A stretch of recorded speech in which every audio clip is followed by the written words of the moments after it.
اس کے لیے میں نے ابھی بتایا حجامہ کراؤ. واللہ یہ حجامہ اتنا زبردست علاج ہے،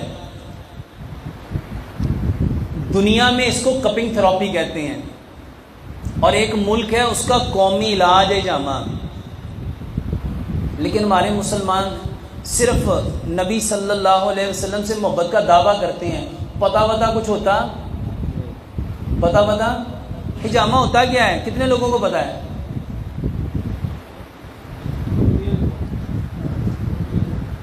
یہ 5-7 لوگوں کو پتہ ہے، نہیں تو پتہ ہی نہیں ہے.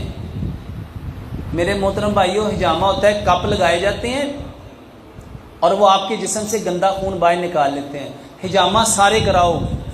اگر بچنا چاہتے ہو ہارٹ اٹیک سے، اگر بچنا چاہتے ہو فالج سے، اگر بچنا چاہتے ہو مرگی سے، اگر بچنا چاہتے ہو گردوں کے فیل ہونے سے، اگر بچنا چاہتے ہو نظر کمزور ہونے سے، اگر بچنا چاہتے ہو بلڈ پریشر سے، حجامہ کراؤ. حجامہ کراؤ. حجامہ سنت ہے، اور نبی صلی اللہ علیہ وآلہ وسلم پوری زندگی حجامہ کرواتے رہے.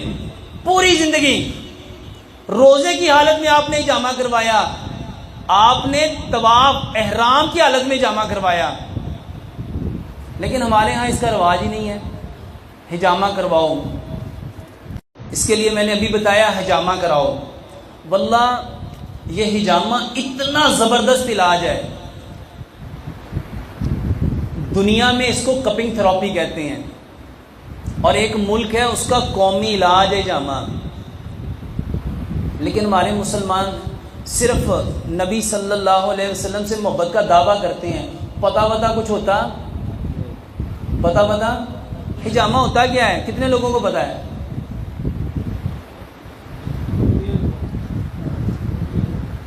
یہ 5-7 لوگوں کو پتہ ہے، نہیں تو پتہ ہی نہیں ہے. میرے محترم بھائیوں، حجامہ ہوتا ہے کپ لگائے جاتے ہیں اور وہ آپ کے جسم سے گندا خون باہر نکال لیتے ہیں. حجامہ سارے کراؤ. اگر بچنا چاہتے ہو ہارٹ اٹیک سے، اگر بچنا چاہتے ہو فالج سے، اگر بچنا چاہتے ہو مرگی سے، اگر بچنا چاہتے ہو گردوں کے فیل ہونے سے، اگر بچنا چاہتے ہو نظر کمزور ہونے سے، اگر بچنا چاہتے ہو بلڈ پریشر سے، حجامہ کراؤ. حجامہ کراؤ. حجامہ سنت ہے، اور نبی صلی اللہ علیہ وآلہ وسلم پوری زندگی حجامہ کرواتے رہے. پوری زندگی. روزے کی حالت میں آپ نے حجامہ کروایا، آپ نے طواف احرام کی حالت میں حجامہ کروایا. لیکن ہمارے ہاں اس کا رواج ہی نہیں ہے.